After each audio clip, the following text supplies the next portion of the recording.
Sections.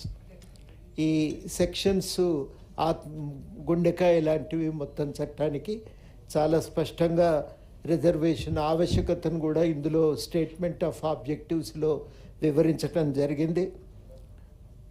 ఇవన్నీ చదివినప్పుడు 4, 5, 6, 7 చదివినప్పుడు ఈ రిజర్వేషన్ల ఆవశ్యకత మాత్రమే కాదు, అవి సాధించుకున్న తర్వాత బీసీల మధ్యన ఎట్లా పంపకం జరుగుతాయనే విషయాన్ని కూడా స్పష్టం చేశారు.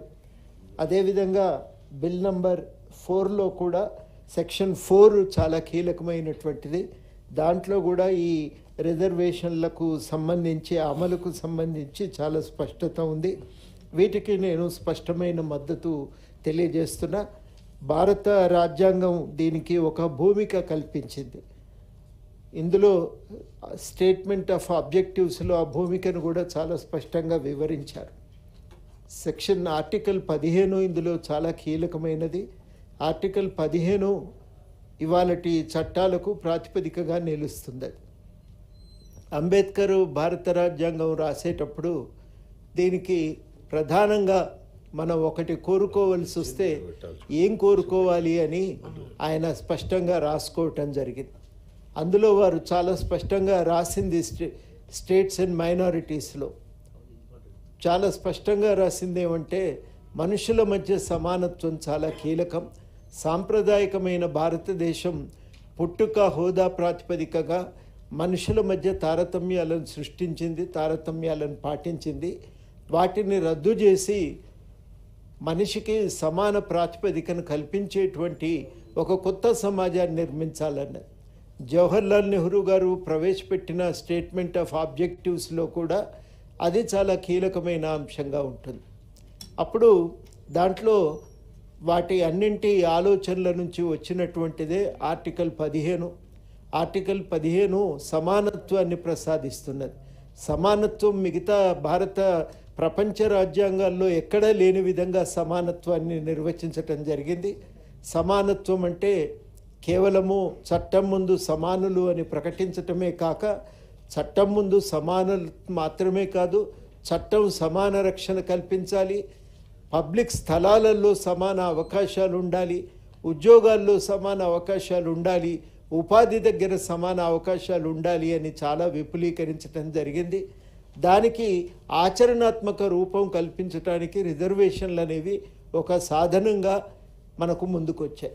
అది మనం ఇవాళ ప్రధానంగా గ్రహించవలసిన అంశం. రిజర్వేషన్ల ద్వారా మాత్రమే ఈ అసమానతలను రూపుమాపి సమానత్వానికి ఆచరణ రూపం ఇవ్వగలమనేది ఇవాళ భారతదేశంలో అందరూ కూడా గుర్తించారు. నిజానికి అందులో వెనుకబడిన తరగతులను మాత్రమే ఉందని ఇంతకుముందు మన మిత్రులు ప్రస్తావించారు. కానీ రాను రాను కోర్టులు వెనుకబడిన తరగతులంటే వెనుకబడిన కులాలే అని చాలా స్పష్టంగా నిర్వచించాయి. కాబట్టి దాంట్లో ఇవాళ ఇంకా అనుమానాలకేమీ ఆస్కారం కూడా లేదు. చాలా స్పష్టంగా ఈ వెనుకబడిన కులాలకి ఈ రిజర్వేషన్లు కల్పించాలి. ఈ రిజర్వేషన్లు కల్పించి రాజ్యాంగాన్ని రాసిన తర్వాత అంబేద్కర్ స్పష్టంగా ఒక ప్రకటన చేస్తారు. అధ్యక్ష, వారు చెప్పిన మాట ఏమిటంటే, మనం రాజ్యాంగంలో రాసుకున్నటువంటి రాజకీయ సమానత్వానికి సామాజిక ఆర్థిక రంగంలో ఉన్న అసమానతలకు మధ్యన ఒక వైరుధ్యం ఉంది. రాజకీయ రంగంలో ప్రసాదించిన సామాజిక ఆర్థిక సమానత్వం, రాజకీయ సమానత్వం సామాజిక ఆర్థిక రంగాలకు కూడా వర్తింపజేయాలి, విస్తరింపజేయాలని చెప్పి అంబేద్కర్ చాలా స్పష్టంగా పేర్కొంటాడు. అది విస్తరించగలిగినప్పుడే భారతదేశం ప్రజాస్వామ్య దేశంగా నిలబడగలుగుతుంది అని. ఆ ప్రజాస్వామ్య దేశంగా నిలబడటానికి ఈ రిజర్వేషన్లను వర్తింపజేయటం తప్ప మరొక మార్గం ఏమీ లేదు. వాటి ద్వారా మాత్రమే భాగస్వామ్యం కల్పిస్తాం. కాబట్టి రిజర్వేషన్లకు అమెరికాలో ఉన్నటువంటి అక్కడ ఉన్న రిప్రజెంటేషన్ పద్ధతి మధ్యన తేడా ఉంది, తారతమ్యం ఉంది. భారతదేశంలో ఇది ప్రజాస్వామ్యాన్ని విస్తరించి అధికారంలో, సామాజిక జీవితంలో భాగస్వామ్యాన్ని కల్పించే లక్ష్యంతో ఇక్కడ రిజర్వేషన్లు వచ్చినాయి. కాబట్టే మనం మళ్ళీ ఇంకా అనుమానాలు ఏమీ అవసరం లేదు. ఆ సూత్రం ప్రాతిపదికన ఈ రిజర్వేషన్లను వర్తింపజేయటం, విస్తరింపజేయటం అనేదే చాలా కీలకం. దాన్ని ఇవాళ మనం సీరియస్గా అమలు చేయటానికి ఇవాళ దేశంలో ఉన్నటువంటి అసమానతలే చాలా కీలకమైనటువంటి అంశాలు. ఇంతకుముందు చాలా అంశాలు వివరించటం జరిగింది. ఒక అంశం నేను ప్రధానంగా ప్రస్తావించదలిచిన, ఆదాయపరంగా అసమానతలు చూసిన దానికన్నా సంపద పరంగా అసమానతలు చూస్తే ఇంకా తారతమ్యాలు కొట్టొచ్చినట్టుగా కనబడతాయి. అట్టడుగున ఉన్నట్టు 50% మంది ప్రజలకు ఆదాయంలో 15% దొరుకుతున్నది, కానీ సంపదలో 6.4% ఉన్నది. చాలా అత్యంత సంపన్నులైన 10% మందికి ఆదాయంలో 57% వస్తే సంపదలో 65%. అత్యంత సంపన్నులైన 1% మందిని చూస్తే వాళ్లకు ఆదాయంలో 22%, కానీ సంపద మొత్తం 40%, అంటే ఆస్తులు 40% వాళ్ళ చేతుల్లో ఉన్నాయి. ఇంతటి తీవ్రమైనటువంటి తారతమ్యాలు, ఈ తారతమ్యాలు కులమనే వ్యవస్థ ద్వారా ఎప్పుడైతే అవి బలపడిపోయి బాగా స్థిరపడిపోయి ఉంటాయో, ఆ స్థిరపడిపోయినటువంటి ఈ అసమానతలను రూపుమాపటం ఇవాళ చాలా కీలకం. ఇవాళ తెలంగాణ పోరాటం జరిగినప్పుడు ఒకే మాట అందరం అనుకున్నది, తెలంగాణ ఏర్పడితే ఈ అసమానతలు తొలగుతాయి, సమానత్వం సాధించుకోవచ్చును అన్నది ఆ రోజుల్లో కలిగిన ఆలోచన. దానికి కారణం లేకపోలేదు. బాగా సంపన్నులు ఉన్నటువంటి వాళ్ళు అంతా ఎక్కువ భాగం ఆంధ్ర ప్రాంతం నుంచి, మరి ఆ పెత్తనంలో మనకు తెలంగాణకు దక్కవలసినటువంటి న్యాయం జరిగే అవకాశం లేదు అని ఆ రోజుల్లో భావించడం జరిగింది. అందుకని ప్రత్యేకించి తెలంగాణ ప్రాంతంలో ఏర్పడితే ఇక్కడ ఉన్న వెనుకబడిన తరగతులకు కానీ ఎస్సీలకు ఎస్టీలకు ప్రత్యేక న్యాయం చేకూర్చుకోవటానికి మనకు ఒక అవకాశం కలుగుతుంది. మరి ఈ అవకాశాన్ని ఇలా అమలు చేసుకోవాల్సిన అవసరం ఉంది. మనం ఏ రకంగా చేసినాం, దాంట్లో ఎన్ని సమస్యలు ఉన్నాయనే దానికంటే ఇవాళ మనకు ఒక సామాజిక ముఖ చిత్రాన్ని అర్థం చేసుకోవటానికి కావలసిన సమాచారం అందుబాటులో ఉంది. ఆ సమాచారం ఆధారంగా ఏ కారణం చేత 42% వచ్చిండ్రో కానీ లెక్క ప్రకారం అయితే అది 56% ఉండాలి. కానీ 42% ఇవాళ ప్రభుత్వం అన్నీ ఆలోచించి నిర్ణయించింది కాబట్టి దానికి సంపూర్ణమైన మద్దతు తెలియజేస్తూనే ఒక మాట ఇక్కడ మనం చెప్పదలుచుకుంది ఏంటంటే, నేను గట్టిగా నొక్కి చెప్పదలుచుకున్న మాట ఏంటంటే, ప్రజాస్వామ్య విస్తరణకు ఇది మార్గము అనేది మనం గ్రహించాలి. అంబేద్కరు ఎన్హిలేషన్ ఆఫ్ క్యాస్ట్ నిజానికి అందరం గనక జాగ్రత్తగా చదివితే అందులో ఒక మాట చాలా గట్టిగా చెప్తాడు. కుల అంతరాలు తొలగిపోయి మనం ఒకటి కాగలిగితే భారతదేశం ఎంత బలమైన జాతి కాగలుగుతుంది. అట్లా ఒక బలమైన జాతిగా ఎదగటానికి ఈ అంతరాలు తొలగిపోవటం అనేదే చాలా కీలకం. ఇప్పటికీ సామాజిక జీవితంలో మనకు సమాన భాగస్వామ్యం లేదు, సమానమైన అవకాశాలు దక్కట్లేదు అనేది 100% వాస్తవం. ఈ వాస్తవాలను గ్రహించినప్పుడు ఆర్థికంగా వెనుకబడిన వర్గాలు లేవా అంటే వాళ్ళకు రావాల్సిన వాటా కూడా ఈ మధ్యన గుర్తించి కల్పించడం జరుగుతున్నది.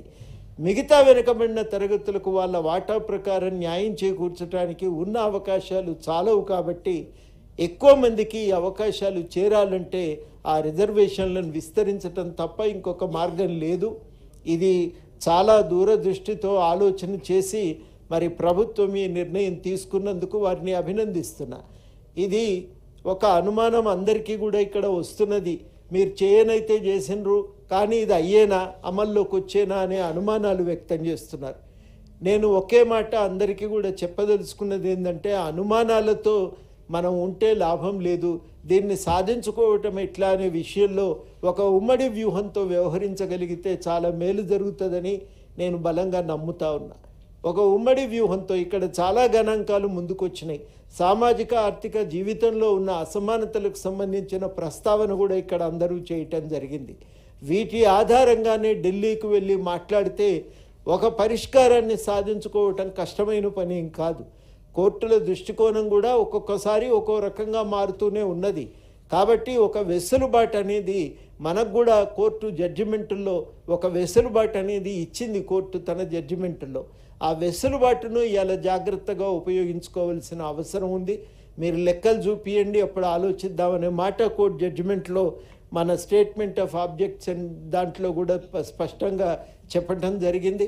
కాబట్టి మన దగ్గర గణాంకాలు ఉన్నాయి. ఆ గణాంకాల ఆధారంగా సాధించుకోవటానికి ఒక ప్రయత్నం చేసే వెసులుబాటు అయితే కలుగుతున్నదని నేను బలంగా నమ్ముతున్నా. స్థానిక సంస్థల రిజర్వేషన్లు కూడా ఆ ప్రాతిపదికన విస్తరించుకోవటానికి అవకాశం ఉంది ఇవాళ. అందుకనే ముగింపులో నేను ప్రధానంగా చెప్పే మాట, ఎందుకంటే అందరూ కూడా చాలా విషయాలు వివరించారు కాబట్టి ఇంకా ఇంతకంటే విపులీకరించవలసిన అవసరం లేదు. ప్రధానంగా నేను చెప్పదలుచుకున్నది, సామాజిక దొంతరలు ఉన్న చోట అసమానతలు అనేవి అసమానంగా అధికారాన్ని పంపిణీ చేస్తున్నాయి, అసమాన భాగస్వామ్యాన్ని కల్పిస్తున్నాయి. ఈ దొంతర్ల నడుమ నుంచి సమాన భాగస్వామ్యాన్ని కల్పించాలంటే మరి రిజర్వేషన్లు తప్ప ఇంకొక మార్గం లేదు. ఆ రిజర్వేషన్లను విస్తరించి అవకాశాలను విస్తరించటం, అడ్డుగోడలన్నింటినీ తొలగించటం, అవకాశాలు అందరికీ అందుబాటులోకి తేవటమే ఇయాలటి అవసరం. ప్రజాస్వామ్య పరిరక్షణ కాదు, ఆర్థికంగా కూడా భారతదేశం ఎదగటానికి అది చాలా కీలకం. మార్కెట్ విస్తరించాలి, ప్రజల కొనుగోలు శక్తి పెరగాలి. వాళ్ళందరి కొనుగోలు శక్తి పెరిగినప్పుడే భారతదేశం ఒక బలమైన ఆర్థిక రాష్ట్రంగా మారగలుగుతుంది. చైనాలో ఏ మార్పును సాధించగలిగినమో అటువంటి మార్పు భారతదేశం కూడా సాధించాలంటే ఈ అడ్డుగోడలు తొలగిపోవటమే చాలా కీలకం. అందుకని రిజర్వేషన్లను కల్పించి విస్తరించి అన్ని వర్గాలకు అవకాశాలను ఇంకింత విస్తృతపరుస్తూ సామాజిక ఆర్థిక జీవితంలో భాగస్వామ్యాన్ని కల్పిస్తూ మరి ఆర్టికల్ 15ను ఒక ఆచరణాత్మకమైనటువంటి అంశంగా మార్చుకొని పెంపొందించే ప్రయత్నం జరగాలని నేను భావిస్తూ ఈ బిల్లుకు మరొక్కసారి సంపూర్ణ మద్దతు తెలియజేస్తున్నా.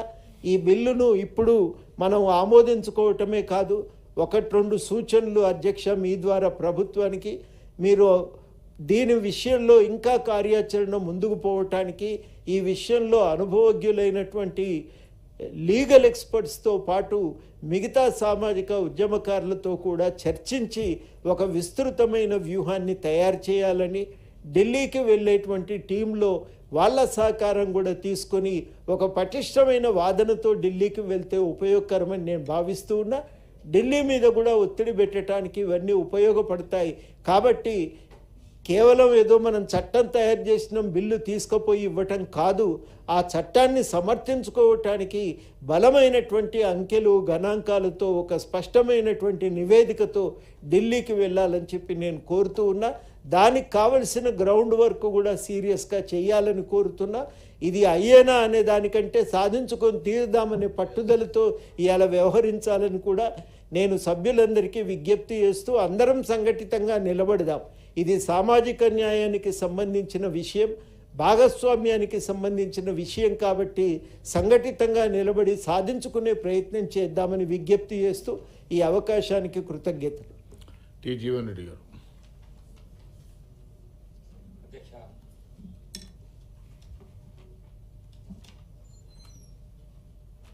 అధ్యక్ష